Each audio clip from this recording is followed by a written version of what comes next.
जम्मू कश्मीर में मानसून की बेरहम बारिश ने तबाही का तांडव रच दिया है। वैष्णो देवी यात्रा मार्ग पर अर्धकुमारी के पास भारी भूस्खलन ने 29 से 30 लोगों की जान ले ली। भारी बारिश ने नदियों को उफान पर ला दिया, जिससे जम्मू, रियासी और बाकी इलाकों में बाढ़ की स्थिति बन गई। भारतीय मौसम विभाग ने पहले ही भारी बारिश और भूस्खलन का अलर्ट जारी किया था, लेकिन हालात ने विकराल रूप ले लिया। पहुंचे मुख्यमंत्री उमर अब्दुल्ला ने भगवती नगर में जम्मू पठानकोट हाईवे का दौरा किया, जहां कल एक पुल धंस गया था। उन्होंने वैष्णो देवी यात्रा मार्ग पर हुए भूस्खलन पर सवाल उठाया और कहा कि अगर मौसम का अलर्ट था तो यात्रा क्यों नहीं रोकी गई। सीएम ने बताया कि हादसे में 29 से 30 लोगों की मौत हुई है और इसकी वजह पर बाद में चर्चा होगी। अब जब हमें मौसम के बारे में पता था तो क्या हम और इकदाम नहीं उठा सकते थे कि उन कीमती जानों को हम बचाएं।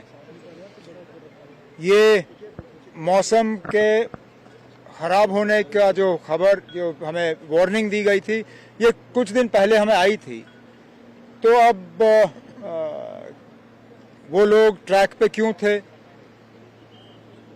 उनको रोका क्यों नहीं गया, सेफ स्पेस पे उनको रखा क्यों नहीं गया, इस पर हमें बाद में बात करनी होगी। लेकिन फिलहाल तो हमें इस बात का अफसोस है कि लगभग 29 या 30 लोग जो हैं अपनी कीमती जानें खो गए।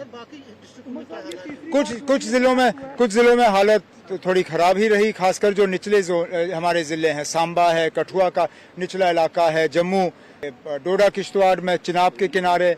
कुछ जिलों में हम लगभग इतना जितना नुकसान हो सकता था नहीं हुआ। रजौरी का ऊपर इलाका, पुंछ लगभग ठीक ही है। इस आपदा से निपटने के लिए गृह मंत्रालय के आदेश पर एनडीआरएफ की 17 टीमें जम्मू पहुंची हैं। वायुसेना के C-130 विमान से 32 स्पेशल बोट्स के साथ ये टीमें राहत कार्य में जुटी हैं। पहले से मौजूद 9 टीमों के साथ दिल्ली और लुधियाना से 8 और टीमें भेजी गई हैं। सीआरपीएफ, बीएसएफ और स्थानीय प्रशासन के साथ मिलकर ये टीमें युद्ध स्तर पर रेस्क्यू ऑपरेशन चला रही हैं। जी देखिए, ये जो पिछले 1-2 दिनों में भारी बारिश हुई है, उधमपुर में जो रिकॉर्ड किया गया 540 mm बारिश, उसके अलावा जम्मू में 310 mm, तो ये जो एक्सट्रीमली हैवी रेनफॉल होता है जिसमें 204 mm बताते हैं, उससे कहीं ज़्यादा है। तो ये इससे एक भयानक स्थिति उत्पन्न हुई है, जिसकी वजह से ये डिप्लॉयमेंट किया गया है। इसमें आर्मी, एसडीआरएफ, अन्य एजेंसीज भी लगी हुई हैं। कुल कितनी टीमों की तैनाती की गई है उन जो बाढ़ प्रभावित क्षेत्रों में? एनडीआरएफ की हमारी 9 टीमें मौजूद हैं पहले से ही जम्मू रीजन में, और उसके अलावा 4 टीम आज एयरलिफ्ट की गई हैं दिल्ली से जम्मू के लिए। इनकी तैनाती जम्मू और सांबा में होगी। इसके अलावा 4 टीमें हमारी लुधियाना से भी, जो हमारा बटालियन हेडक्वार्टर है एनडीआरएफ यूनिट का, वहाँ से बाई रोड मूव की गई हैं। नुकसान किस तरीके से होता हुआ दिख रहा है? पिछली बार तो क्लाउड बर्स्ट था, इस बार कैसा नुकसान है? देखिए, इस बार कई जो दुर्गम क्षेत्र हैं, बॉर्डर एरियाज हैं, वहाँ पर भी भारी पानी का जमावड़ा हुआ है, जिससे बीओपी वगैरह में पानी आ गया। तो हमारे पास उनके भी जो बीएसएफ हैं, वहाँ पर बॉर्डर पोस्ट हैं, उनके तरफ से रिक्वेस्ट आया इवैक्यूएशन के लिए। तो ये एक नया ट्रेंड था, जिसमें फ़ौरन रेस्पॉन्ड करना पड़ा एनडीआरएफ को। सांबा में ऐसी स्थिति उत्पन्न हुई है, अखनूर में उत्पन्न हुई है, और जो रहायशी इलाका है जम्मू सिटी का, वो भी बाधित हुआ है। प्रधानमंत्री नरेंद्र मोदी ने भी ट्वीट कर दुख जताया और कहा कि वैष्णो देवी यात्रा मार्ग पर भूस्खलन से हुई मौतें दुखद है। मेरी संवेदनाएं पीड़ित परिवारों के साथ है। प्रशासन प्रभावितों की मदद कर रहा है। मुख्यमंत्री उमर अब्दुल्ला ने भगवती नगर में जम्मू पठानकोट का दौरा किया, जहां पुल धंस गया था। ये पुल, और मैं भी डिविजनल कमिश्नर साहब से कह रहा था कि मुझे अच्छी तरह याद है, ठीक 2014 में इसी कोने पे इस पुल को नुकसान हो गया था। अब जाहिर सी बात है कि इस कोने में कुछ ऐसा खतरा है जिसको हम सही तरीके से समझ नहीं पाए।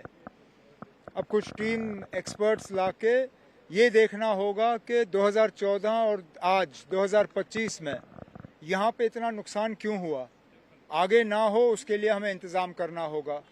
और फिर जो यहाँ पे मकान हैं, दरिया के किनारे हैं, बार बार बारिश होगी, इन लोगों को खतरा होगा। इनका कुछ ना कुछ हमें इलाज करना होगा। वो हम बाद में ये फौरी तौर जो हालात हैं इनसे हम निपट लें, उसके बाद इनका नए सिरे से देखना पड़ेगा। अच्छी बात तो सिर्फ इतनी है कि बारिश जो है, बारिश में कमी आ गई है और राहत का काम जो है उसमें अब तेज़ी आई है। मैंने अभी फौरी तौर आपके सामने टेलीफोन पे वज़ीर आज़म साहब से बात की, उन्हें हालात के बारे में बाखबर किया और जो NDRF की टीमें एयरपोर्ट पे तैनात हैं उनके लिए उनका शुक्रिया किया और उन्होंने मुझे यकीन दिलाया कि जम्मू कश्मीर को और यहाँ के लोगों को जितनी भी मदद की ज़रूरत होगी मरकज़ की हुकूमत के तरफ से तमाम मदद जो है वो हमें हासिल होगा। सीएम उमर अब्दुल्ला ने पीएम मोदी से फोन पर हालात की जानकारी साझा की, जबकि उपराज्यपाल मनोज सिन्हा ने अधिकारियों को तुरंत राहत के निर्देश दिए हैं। दोपहर में क्लाउड बर्स्ट हुआ, यात्रा बंद थी, लेकिन अर्धकुंवारी के आसपास क्लाउड बर्स्ट में काफ़ी लोग उस तेज पानी के बहाव में बह गए। अनेक बहुमूल्य जानें गई हैं और काफ़ी लोग घायल भी थे। अभी मैं घायलों से मिलकर के आ रहा हूँ। 13 लोग यहाँ अस्पताल में हैं, सभी स्टेबल हैं। जो बेस्ट पॉसिबल ट्रीटमेंट है वो किया जा रहा है। जिनकी दुखद मौत हो गई है उनमें से काफ़ी को आइडेंटिफाई कर लिया गया है और उनको घर भेजने का इंतज़ाम श्राइन बोर्ड और प्रशासन मिलकर कर रहा है। मौत का कोई मुआवजा नहीं होता है, लेकिन श्राइन बोर्ड की एक पॉलिसी है 5 लाख रुपए जिसकी भी दुर्घटना में मौत होती है उसे श्राइन बोर्ड देता है। जम्मू कश्मीर में ये आपदा प्रकृति की बेरुखी का सबक है। राहत और बचाव कार्य जोरों पर है। फिलहाल प्रशासन और राहत टीमें हर संभव कोशिश में जुटी है ताकि जानमाल का और नुकसान न हो। Bureau report, news 18।